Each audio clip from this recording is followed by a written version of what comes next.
સાહેબ આપ જિલ્લાના વહીવટી વડા છો ને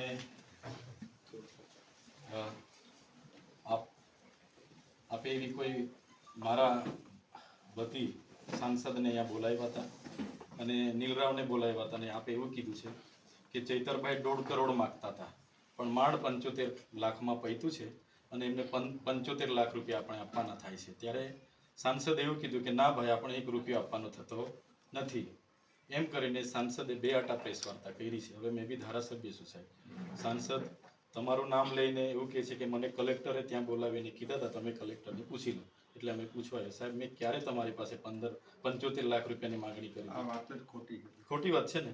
હા બસ માન્ય ભરૂચના સાંસદશ્રી દ્વારા ચૈતર વસાવાએ 75 લાખ રૂપિયાની માંગણી કરી તોડ કરી એવો આક્ષેપ કર્યો હતો અને આ રજૂઆત કલેક્ટરશ્રીએ અમને કરી છે એવી વાત હતી। ત્યારે જિલ્લાના વડા અમારા કલેક્ટર સાહેબને અમે મળવા માટે આવ્યા અને કલેક્ટર સાહેબે આપ સૌના હાજરીમાં ખુલાસો કર્યો કે આ તદ્દન વાત ખોટી છે। એટલે મનસુખભાઈને મારે વિનંતી છે, જે મુદ્દો એ વડાપ્રધાનશ્રીના ડેડિયાપાડા કાર્યક્રમના ખર્ચાનો છે તો એની જ માહિતી રાખો ને। તમે આવા પાયા વિહોણા એક સાંસદ તરીકે મારા પર આક્ષેપ કરો, મારી રાજકીય કારકિર્દી મારી શાખને તમે નુકસાન કરવાનું કામ કરો એ વ્યાજબી નથી। આજે કલેક્ટર સાહેબે નિડરતાથી ખુલાસો આપ્યો અને કહી દીધું કે આ તદ્દન પાયા વિહોણી ખોટી વાત છે। એટલે મનસુખભાઈ ફરી આવું વાર અમારા પર પાયા વિહોણો આક્ષેપ નહીં કરે, નહીં તો અમે લીગલી કાર્યવાહી એમના પર કરાવીશું। મનસુખભાઈનું નિવેદન બી છે કે વારંવાર એક જ મુદ્દો લઈને કેમ તમે ઉઠો છો? હવે વારંવાર તો ક્યાં છે, કાર્યક્રમ 15મી નવેમ્બરે થયો અને આ મહિનાની સંકલનમાં મને એમણે માહિતી આપી। હવે જનતાના પૈસાના કાર્યક્રમ થયા તો અમે જનતાની સમક્ષ મૂક્યું છે। એમાં મનસુખભાઈને પેટમાં કેમ દુખે? મનરેગા કૌભાંડનો મેં ઉજાગર કર્યો ત્યારે એમને પેટમાં દુખ્યું, નલ સે જલ કૌભાંડની મેં વાત કરી ત્યારે એમને પેટમાં દુખે છે અને જ્યારે આજે આ ખર્ચાઓના માટે મેં માહિતી માગી ત્યારે પેટમાં દુખે છે। એટલે મને લાગે છે આ કોન્ટ્રાક્ટરો એમના જ છે, એટલા માટે એ ખોટી પાયા વિહોણી અમારા પર વાતો મૂકે છે। તમારી રાજકીય કારકિર્દીને ઠેસ પહોંચાડવાનું મનસુખ દાદા એક સાંસદ છે, હું ધારાસભ્ય છું। કોઈ પણ એવી ગંભીર રજૂઆતો હશે એમણે મને ધ્યાન પર મૂકવું જોઈએ। ડાયરેક્ટ પ્રેસ કોન્ફરન્સ કરીને 75 લાખ રૂપિયાની ચૈતર વસાવાએ તોડ કરી જેવી જે આક્ષેપ કરી છે એ ખૂબ જ ગંભીર બાબત છે। મારી શાખ અને મારી રાજકીય કારકિર્દી પર ખૂબ મોટું નુકસાન આનાથી થઈ રહ્યું છે। આરએનબીના જે અધિકારી છે મોદી સાહેબનું પણ નામ છે। હા, એમણે માર્ગ અને મકાન વિભાગના કાર્યપાલક ઇજનેરશ્રીનું નામ લીધું છે, પણ કલેક્ટરશ્રીએ હમણાં જ તમારી રૂબરૂમાં ખુલાસો કર્યો કે બિલકુલ પાયા વિહોણી અને ખોટી વાત મનસુખભાઈએ કરી છે।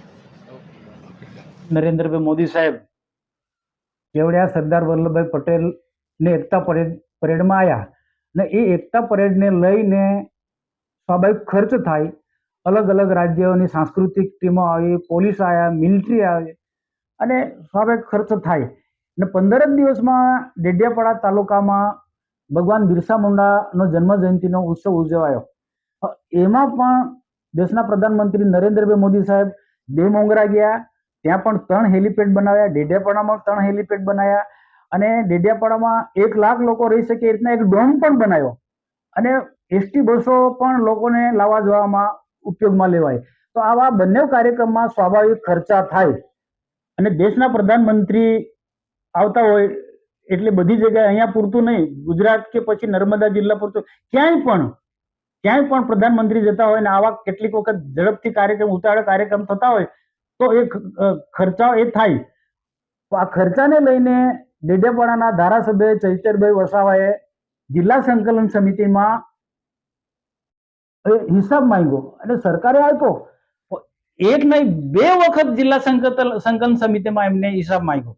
હવે સંકલનમાં હિસાબ માંગે ત્યાં સુધી એમનો કોઈ વાંધો નહીં, મને પણ કોઈ વાંધો નહીં, માંગવો જ જોઈએ હું કહું, પણ હિસાબ માંગ્યા પછી અધિકારીઓને ડરાવીને ધમકાવીને એમ કે આ તમારો ખોટો હિસાબ છે, મને તમે 75 લાખ આપો।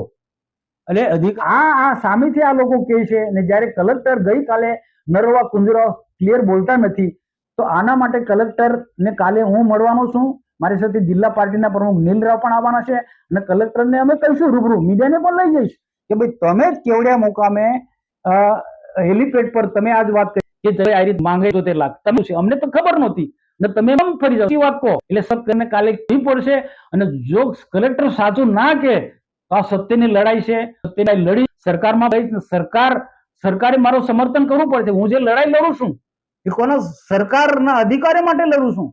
સરકાર પર જે બેફામ ગાળો દે છે સરકારના મંત્રીઓને, એની સામે, એવા ધારાસભ્યની સામે લડું છું. તો સરકારે મને મદદરૂપ થવું પડશે. મારી સાથે ન્યાય સરકારે કરવો, એવી કમિટી બનાવો.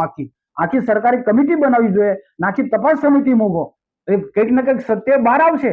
ને જો સરકાર આટલું પણ નહીં કરે, મદદરૂપ નહીં થાય, સરકાર મને જો મદદરૂપ ના થાય, મારી જ સત્યની લડાઈ છે. આવા તોડ પાણી કરનારા લોકોની સામે થાય છે. આ લોકો અહીંયા પૂરતું નહીં, કેટલાક ઇન્ડસ્ટ્રી પણ આ રીતના લોકોને કામદારોને ઉશ્કેરીને ત્યાં પણ તોડ પાણી કરે છે. આવા લોકોની સામે મારી લડાઈ છે. તો સરકારે મને મદદરૂપ થવું પડશે અને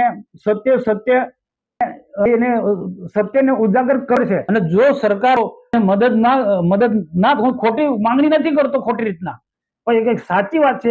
સાચી વાતમાં જો સરકાર મને સમર્થન નહીં કરે તો હું ભારતીય જનતા પાર્ટી છોડી દઈશ. અને સરકાર, જે સરકારનો વર્ષોથી મને વિશ્વાસ છે, એ સરકાર પર હું ભરોસો નહીં રાખું.